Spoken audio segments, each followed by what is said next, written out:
Halo teman-teman semua, balik lagi kita bahas-bahas soal tentang P3K Guru di tahun 2023 ini ya. Kita tentang soal-soal SJT nih, situasi kerja sederhana untuk pelamar khusus. Oke teman-teman semua, kita akan bahas 10 soal dengan kondisi berbeda. Nanti kita akan berikan judul kondisinya supaya teman-teman bisa terus belajar sesuai dengan kondisi soalnya ya. Let's go teman-teman, kita ke soal nomor 1. Di soal nomor 1 ini teman-teman, soalnya tentang pengembangan program pengembangan profesional untuk guru. Soalnya adalah bagaimana Anda akan merancang dan mengimplementasikan program pengembangan profesional yang efektif untuk meningkatkan keterampilan dan pengetahuan para guru di sekolah Anda. Nah, di sini berarti posisinya teman-teman ingin mengimplementasikan ya program pengembangan profesional atau pengembangan diri. Apakah A menetapkan program standar tanpa memperhatikan kebutuhan dan aspirasi individu dari para guru? Jelas ini kita langsung delete karena di sini ada kalimat tanpa memperhatikan kebutuhan. Yang B, melibatkan para guru dalam perencanaan program dan memberikan pilihan pelatihan yang relevan dengan minat mereka. Boleh, kita checklist dulu ya. Yang C, memberlakukan program pengembangan profesional yang sama untuk semua guru tanpa penyesuaian. Tanpa penyesuaian kita delete ya teman-teman ya. Nih. Kemudian yang D, mengabaikan umpan balik. Jelas langsung kita delete aja. Yang harusnya adalah memberikan umpan balik atau refleksi. Ini baru benar. Yang E, mengimplementasikan program pengembangan profesional tanpa menyediakan sumber daya yang cukup untuk dukungan dan pelaksanaannya. Ini langsung kita delete. Mengimplementasikan programnya itu benar teman-teman dalam pengembangan profesional. Tapi kalau tanpa menyediakan sumber daya yang cukup itu tidak bisa. Karena sumber daya itu pun harus ditunjang teman-teman semua. Jadi sumber daya itu harus menunjang semua tentang pengembangan profesionalnya. Sehingga serunya bisa mendukung pelaksanaan dengan tepat dan berkualitas. Seperti itu. Nah, teman-teman semua di sini optionnya adalah menyisakan yang B. Dia memiliki poin 5 nih teman-teman. Pertama, dia melibatkan para guru, kemudian dalam perencanaannya nih teman-teman ya. Kemudian memberikan pelatihannya itu sesuai dengan minat mereka, relevan. Nah, ini adalah poin yang paling tinggi, yaitu option B. Dengan melibatkan para guru dalam merencanakan program dan memberikan pilihan pelatihan yang relevan dengan minat mereka, Anda memberi mereka kontrol atas pengembangan profesional mereka yang dapat meningkatkan motivasi dan partisipasinya. Seperti itu. Oke, nomor 1 masih gampang ya teman-teman ya. Coba kita taklukkan soal berikutnya. Yuk kita ke soal nomor 2. Di soal nomor 2 ini teman-teman, kondisinya atau konflik tentang pengelolaan program ekskul yang efektif. Soalnya adalah bagaimana Anda akan mengelola program ekstrakurikuler yang beragam dan memastikan partisipasi yang luas dari siswa tanpa mengorbankan waktu belajar di kelas. Apakah A, mempersempit pilihan program ekstrakurikuler untuk memastikan fokus pada program inti sekolah? B, mendorong partisipasi wajib dalam setidaknya satu program ekskul bagi setiap siswa. C, menyediakan waktu khusus di akhir minggu untuk program ekskul tanpa mengganggu jadwal belajar di kelas. D, mengurangi fokus pada program akademis untuk memberikan ruang bagi program ekstrakurikuler. E, menggabungkan program ekskul dengan kurikulum akademis untuk mengintegrasikan pembelajaran di luar kelas. Semuanya opsinya paling berdekatan teman-teman ya. Ini kalau misalnya udah seperti ini kita benar-benar wajib untuk memilah nih teman-teman per kalimatnya, per katanya, sehingga kita bisa menemukan clue soalnya. Lihat lagi teman-teman semua. Di sini teman-teman, posisi teman-teman itu adalah seorang pengelola program ekskul ya. Kemudian yang beragam. Kemudian teman-teman memastikan partisipasi yang luas dari siswa tanpa mengorbankan waktu belajar kelas. Karena ekskul itu kan harus di luar kelas ya teman-teman. Jadi kita harus berikan program yang tidak mengganggu pembelajaran di kelas. Nah, silakan teman-teman nih, kita lihat ya. Kalau mempersempit pilihan program ekskul untuk memastikan fokus pada program intisal, ini jelas teman-teman. Ini mempersempit, jelas kita langsung delete. Mendorong partisipasi wajib dalam setidaknya satu program ekskul bagi setiap siswa, boleh kita checklist ya. Menyediakan waktu khusus di akhir minggu untuk program ekskul. Nah, ini yang paling tepat teman-teman. Biasanya ekskul itu kan di akhir minggu, tidak sampai mengganggu program pembelajaran. Nih, tanpa mengganggu jadwal belajar di kelas. Jadi option C ini adalah option yang paling tepat, yaitu memiliki poin 5. Karena ini langsung menuju pada clue soal. Tidak mengorbankan waktu kelas belajar, berarti ada di akhir minggu. Kemudian jadwalnya jelas sudah dipertegas, tidak mengganggu jadwal belajar di kelas. Jadi option C ini adalah memiliki poin paling tinggi, yaitu poin 5. Dengan menyediakan waktu khusus di akhir minggu untuk program ekskul tanpa mengganggu jadwal belajar di kelas, Anda dapat memastikan partisipasi yang luas dari siswa tanpa mengorbankan waktu pembelajaran inti di kelas. Seperti itu. Oke, jadi teman-teman bisa memilahnya mana clue soal, mana obat yang harus kita berikan supaya soal tersebut bisa kita jawab dengan poin yang paling tinggi. Seperti itu. Let's go teman-teman ya. Kita bahas lagi soal di nomor 3. Di nomor 3 ini peningkatan keterlibatan siswa dalam pembelajaran online. Soalnya bagaimana nih teman-teman? Apakah bagaimana Anda akan meningkatkan keterlibatan siswa dalam pembelajaran online dan memastikan bahwa mereka tetap termotivasi dan terlibat? Di sini clue-nya tentang kondisi siswa dalam pembelajaran online. Jelas di sini yang ditanyakan adalah terus termotivasi dan terlibat. Apakah A. memberlakukan aturan ketat terkait waktu layar untuk membatasi akses siswa terhadap pembelajaran online? Kalau memberlakukan aturan ketat berarti kita nggak akan kita pilih ya teman-teman ya. Yang B, lihat, menerapkan pendekatan pembelajaran yang berfokus pada penugasan teks tanpa interaksi langsung. Tanpa interaksi langsung ini langsung kita delete. Tidak ada kata keterlibatan. Kita cari teman-teman yang termotivasi dan terlibat. Yang C, menjalankan sesi interaktif. Nah, ini interaktif itu adalah ada pada bagian keterlibatan secara teratur dan mendorong partisipasi siswa dan kolaborasi. Good ini teman-teman. Yang C bagus nih teman-teman. Sedangkan dia interaktif, interaksinya bagus, kemudian dia berpartisipasi aktif dan dia berkolaborasi. Kalau berkolaborasi itu nggak sendirian. Jadi ini opsi paling tepat teman-teman. Opsi itu adalah di C ini. Nah, kita lihat yang D dan E ya. Mengurangi variasi dalam konten pembelajaran. Jelas ini langsung kita delete karena nggak boleh mengurangi ya. Bahkan memberikan tambahan sehingga pembelajaran itu lebih baik lagi. Memberikan tugas tambahan tanpa mendengarkan umpan balik. Jelas kita langsung delete. Jadi opsi yang paling tepat adalah yang C. Menyelenggarakan sesi interaktif secara teratur yang mendorong partisipasi siswa dan kolaborasinya. Seperti itu. Dengan menyelenggarakan sesi interaktif secara teratur dan yang mendorong partisipasi siswa dan kolaborasi, Anda dapat memastikan keterlibatan siswa dalam pembelajaran online, membangun komunitas belajar yang inklusif, dan memelihara motivasi siswa. Seperti itu. Jadi kita harus memberikan interaktif, partisipasi, dan kolaboratif ya di dalam soal tersebut. Oke, langsung lagi teman-teman ya kita ke soal nomor 4. Di soal nomor 4 ini kondisinya teman-teman, konfliknya tentang penanganan tantangan pembelajaran jarak jauh. Soalnya adalah bagaimana Anda akan menangani tantangan yang muncul selama proses pembelajaran jarak jauh dan memastikan bahwa semua siswa tetap terlibat dan mendapatkan dukungan yang mereka butuhkan. Tetap jarak jauh teman-teman, tapi harus terus terlibat ya. Nih clue-nya soal seperti ini teman-teman. Jadi kita harus tahu dulu clue soalnya seperti apa. Yang A, mengabaikan tantangan. Mengabaikan tantangan jelas kita langsung delete. Mengurangi standar pembelajaran kita langsung delete saja. Sudah pasti ini salah teman-teman. Nggak usah diteruskan sampai kalimat terakhir karena yang kalimat awalnya aja sudah menjadi kalimat yang tidak mendukung ya. Yang C, menyelenggarakan sesi bimbingan individu. Good. Menerapkan evaluasi yang lebih ketat untuk menilai kemajuan siswa selama pembelajaran jarak jauh. Boleh. Mengurangi interaksi, jelas kita langsung delete karena interaksi diwajibkan ya teman-teman ya, apalagi ini pembelajaran jarak jauh sehingga bisa terlibat langsung mendapatkan dukungan bagi mereka yang membutuhkan seperti itu. Nah, opsinya di sini adalah teman-teman bukan pada penilaian. Lihat teman-teman ya. Bagaimana Anda akan menangani tantangan yang muncul selama proses pembelajaran jarak jauh. Oke? Memastikan semuanya terlibat. Berarti kalau terlibat itu sesuai dengan pembelajaran yang berlaku. Berarti opsi C ini adalah opsi yang paling tepat. Kalau D itu kan tentang menerapkan evaluasi. Kalau evaluasi itu berkaitan dengan penilaian. Sedangkan di atas itu tidak ada tentang penilaian pembelajaran. Jadi opsi D nggak akan kita pilih. Ini pasti memiliki poin 4. Sedangkan yang C ini memiliki poin 5. Jadi opsi C ini kita akan pilih teman-teman karena dengan menyelenggarakan sesi bimbingan individu secara teratur untuk memberikan dukungan langsung kepada siswa, Anda dapat memastikan bahwa siswa yang menghadapi tantangan selama pembelajaran jarak jauh mendapatkan bantuan yang mereka butuhkan untuk tetap terlibat dan berkembang seperti itu. Jadi bimbingan individu ini kita akan berikan sesuai dengan clue soal atau kebutuhan soal tersebut. Oke. Yuk teman-teman kita lanjut lagi ke soal nomor 5.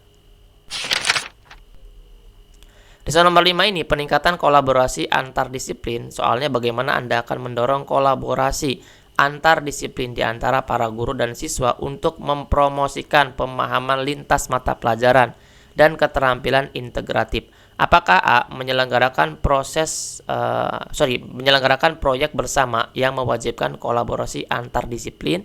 B, mengisolasi setiap mata pelajaran agar fokus pada pengajaran yang lebih mendalam. Ini kita langsung lihat aja teman-teman ya. Karena di sini clue soalnya adalah bagaimana mendorong kolaborasi antar disiplin di antara para guru. Nah, kalau mengisolasi jelas ini membatasi. Jadi nggak akan kita pilih. Yang C, menerapkan program pembelajaran yang terpisah. Nah, kalau terpisah pun kita nggak akan pilih ya teman-teman ya. Karena kalau terpisah itu tidak bisa terintegrasi teman-teman. Ini kan di sini ada kolaborasi. Jadi yang C nggak akan kita pilih. Yang D, membatasi fokus pembelajaran. Membatasi pun kita langsung delete. Yang E, mengurangi interaksi, ini langsung kita delete aja. Gampang banget teman-teman ya, kalau kita sudah tahu clue soalnya, kemudian kita tahu bagaimana cara untuk menangani clue soal tersebut. Kalau ada kolaborasi, jangan membatasi. Namanya kolaborasi berarti kan bersama-sama dengan banyak orang. Jadi opsi A ini adalah opsi yang paling tepat. Menyelenggarakan proyek. Proyek itu kan nggak sendirian teman-teman, proyek itu kan banyakan. Nah, bersama-sama yang mewajibkan kolaborasi antar disiplin. Udah jelas banget teman-teman, di sini ada kalimat yang sama dengan soal. Belum tentu semua option itu sama teman-teman, ada kalimat seperti ini. Jangan jadi patokan, tapi yang patokan adalah clue soal ini menjadi clue soal yang akan kita pilih di option 5 ini. Nah, jawabannya adalah dengan menyelenggarakan proyek bersama yang mewajibkan kolaborasi antar disiplin, Anda memfasilitasi pemahaman lintas mata pelajaran dan keterampilan integratif, serta mempromosikan kerjasama antara siswa dan guru dari berbagai disiplin. Jadi option A ini adalah option yang paling bisa kita pilih sebagai poin paling tinggi, yaitu poin 5. Untuk teman-teman semua yang belum daftar di kelas belajar P3K Guru di tahun 2023 ini, khusus teman-teman ya di soal SCT untuk pelamar khusus P2 dan P3, silakan teman-teman untuk chat di WA Mintera ya di 087723317506. Insya Allah kita akan mulai belajar di tanggal 23 ini. Let's go teman-teman ya, ini adalah kelas terakhir. Manfaatkan waktu sampai kita ketemu di seleksi kompetensi, dan mudah-mudahan semua yang daftar di kelas kami dari angkatan 1 sampai dengan angkatan 5 semuanya bisa keterima jadi ASN P3K. Amin. Let's go teman-teman, kita lanjut ke soal nomor 6. Di soal nomor 6 ini, kondisi atau konfliknya meningkatkan kemandirian siswa dalam pembelajaran. Soalnya adalah bagaimana Anda mengembangkan kemandirian siswa dalam pembelajaran dan memastikan bahwa mereka mampu mengelola pembelajaran mereka sendiri secara efektif. A, memberlakukan aturan yang ketat untuk mengontrol setiap langkah pembelajaran siswa. Ini kalau misalkan A ini sebenarnya teman-teman, kalau misalkan kita mau tambahkan, memberlakukan aturan yang ketat sesuai dengan peraturan yang berlaku, ini bisa jadi option yang kita akan pilih, tapi yang A kita nggak akan pilih ya. Ini terlalu tidak sesuai dengan clue soal. Sedangkan di clue soalnya adalah mengembangkan kemandirian siswa dalam pembelajaran. Ya, dan memastikan bahwa mereka mampu mengelola pembelajaran mereka sendiri secara efektif. Ini tidak ada kaitan dengan pembelajaran, kita langsung delete aja. Yang B, memberikan panduan yang jelas dan mendetail pada setiap tugas tanpa memberi ruang bagi eksplorasi mandiri. Memberikan panduan yang jelas dan mendetail itu udah benar, tapi ternyata di akhir kalimatnya ada tanpa memberi ruang teman-teman bagi eksplorasi mandiri. Jadi ini nggak akan kita pilih. Yang C, mendorong siswa untuk mengembangkan rencana pembelajaran pribadi mereka sendiri dan mengatur tujuan yang terukur. Oke, boleh kita checklist dulu ya. Yang D, mengabaikan tanggapan. Ini langsung kita delete. Mengurangi kerangka waktu, ini langsung kita delete. Jadi opsi yang paling tepat adalah yang C. Mungkin kalau sebagian kita lihat yang C itu kurang tepat, ya bisa jadi yang C itu kurang tepat. Kenapa bisa kita pilih option C? Karena option yang lain itu lebih sangat tidak tepat teman-teman semua.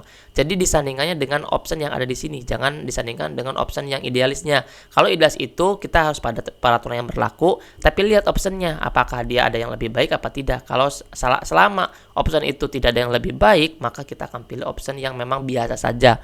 Biasa aja itu adalah option yang paling baik daripada yang paling salah. Seperti itu teman-teman semua ya. Nah, option C ini dengan mendorong siswa untuk mengembangkan rencana pembelajaran pribadi mereka sendiri dan mengatur tujuan yang terukur, Anda memberi mereka kendali atas proses pembelajaran mereka dan membangun kemandirian serta tanggung jawab dalam belajar. Nah, untuk teman semua, kalau misalkan teman-teman ingin tahu cara jawab soal, kemudian cepat jawab soal, itu tidak bisa 1 kali 2 kali kita bisa teman-teman, karena itu adalah latihan terus-menerus, repetisi dari teman-teman semua. Jadi biasakan untuk tidak soal, baca soal, kemudian carilah mentor teman-teman semua sehingga bisa ngajarinnya, ada pembahasannya untuk teman-teman supaya lebih fokus lagi dalam belajar, yang gak usah nyari-nyari soal. Jadi soalnya sudah ada disediakan oleh mentor atau kelasnya masing-masing. Jadi teman-teman tidak capek untuk mencari soalnya. Jadi teman-teman fokus saja semangatnya, kemudian tenaganya untuk mengerjakan atau membahas soal tersebut. Nah, seperti itu ya kalau saya boleh sarankan. Nah, jadi teman-teman, yuk kita bahas ke soal nomor 7. Di nomor 7 ini kondisinya adalah peningkatan pendidikan inklusif. Soalnya bagaimana Anda akan meningkatkan pendidikan inklusif di sekolah Anda dan memastikan bahwa semua siswa merasa diterima dan didukung. Apakah A. Memisahkan siswa dengan kebutuhan khusus dari siswa lain untuk menghindari gangguan dalam pembelajaran. Ini memisahkan siswa ya teman-teman ya, kita nggak boleh.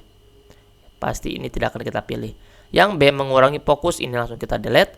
Menerapkan kurikulum khusus yang terpisah untuk siswa dan kebutuhan khusus, boleh kita jadikan ini teman-teman, opsi sandingan ya. Yang D. Mengabaikan kebutuhan khusus siswa, ini kalau mengabaikan udah langsung kita delete aja teman-teman.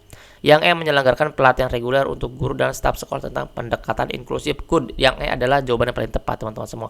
Ini berkaitan dengan pengembangan diri. Sedangkan di sini lihat teman-teman, Anda akan meningkatkan pendidikan inklusif di sekolah Anda, memastikan bahwa semua siswa merasa diterima dan didukung. Ternyata teman-teman yang paling tepat adalah menyelenggarakan pelatihan reguler untuk guru dan staf sekolah tentang pendekatan inklusifnya.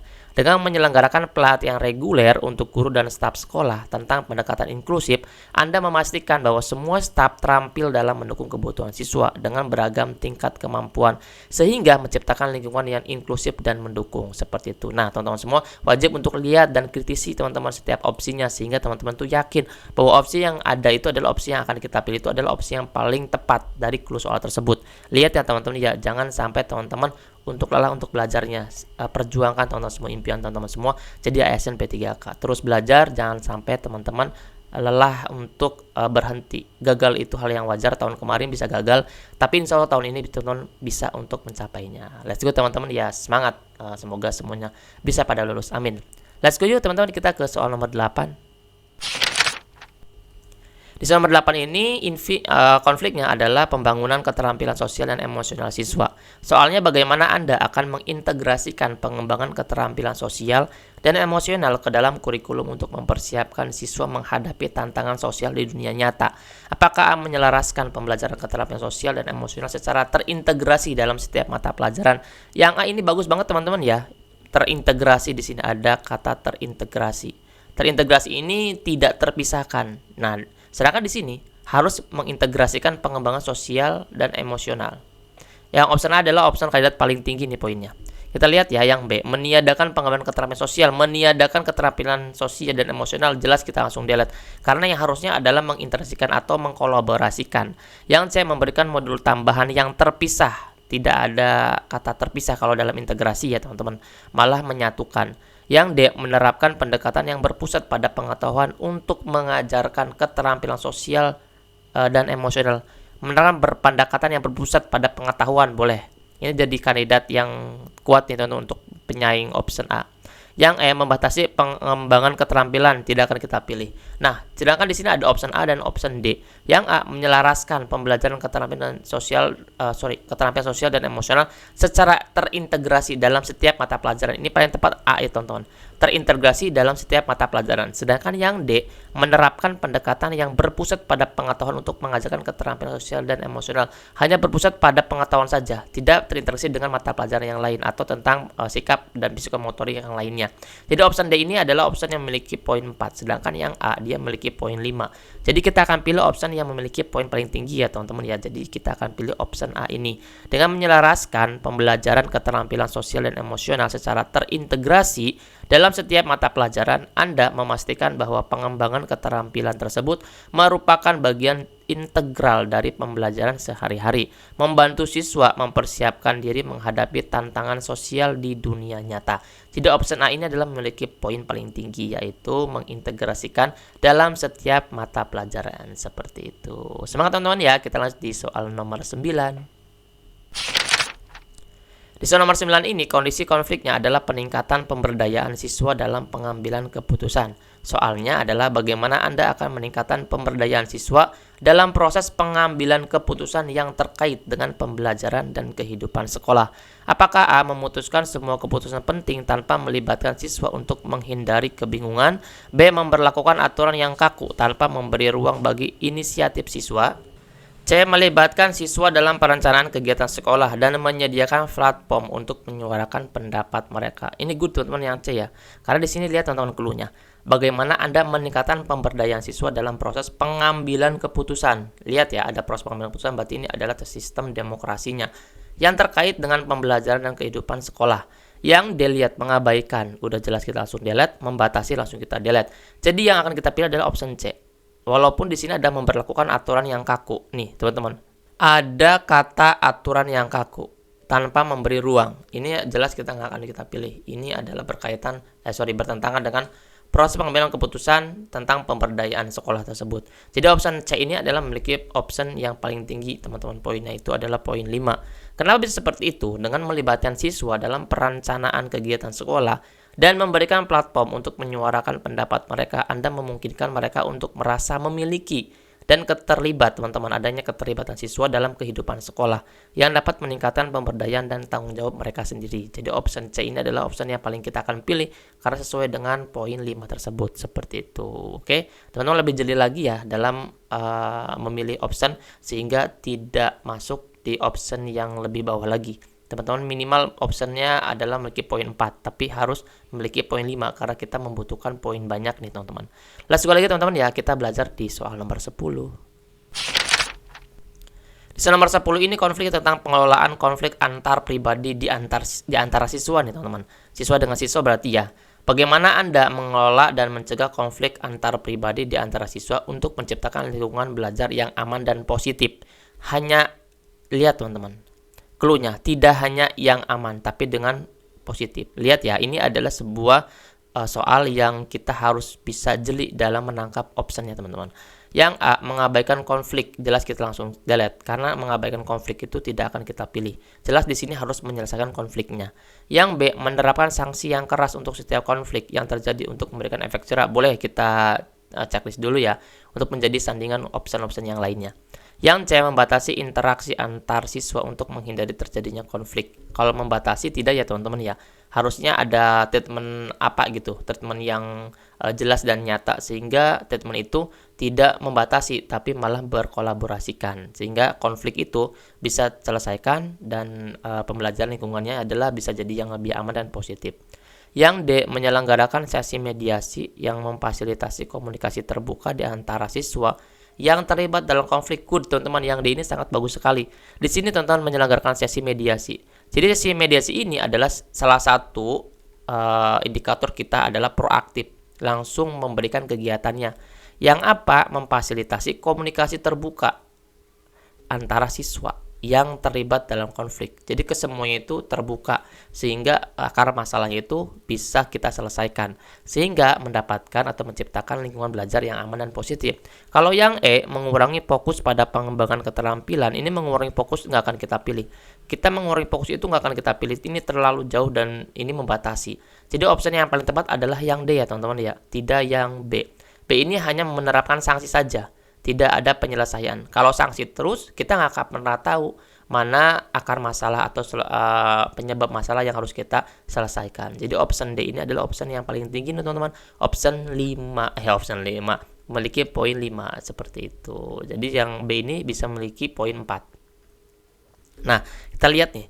Dengan menyelenggarakan sesi mediasi yang memfasilitasi komunikasi terbuka di antara siswa yang terlibat dalam konflik, Anda dapat memfasilitasi pemahaman dan penyelesaian konflik dengan cara konstruktif, menciptakan lingkungan belajar yang aman dan positif. Seperti itu. Jadi option D ini kita akan pilih sesuai dengan option yang ada di clue soal tersebut tentang menciptakan lingkungan belajar yang aman dan positif. Nah teman-teman semua, saya memberikan tips ya untuk teman-teman semua yang kalau misalkan belajar itu susah dan tidak masuk terus dan susah untuk menghafalnya, teman-teman jangan menghafal soalnya, tapi dibaca terus soalnya, kemudian dilihat lagi jawaban optionnya, tidak lagi pembahasan soalnya.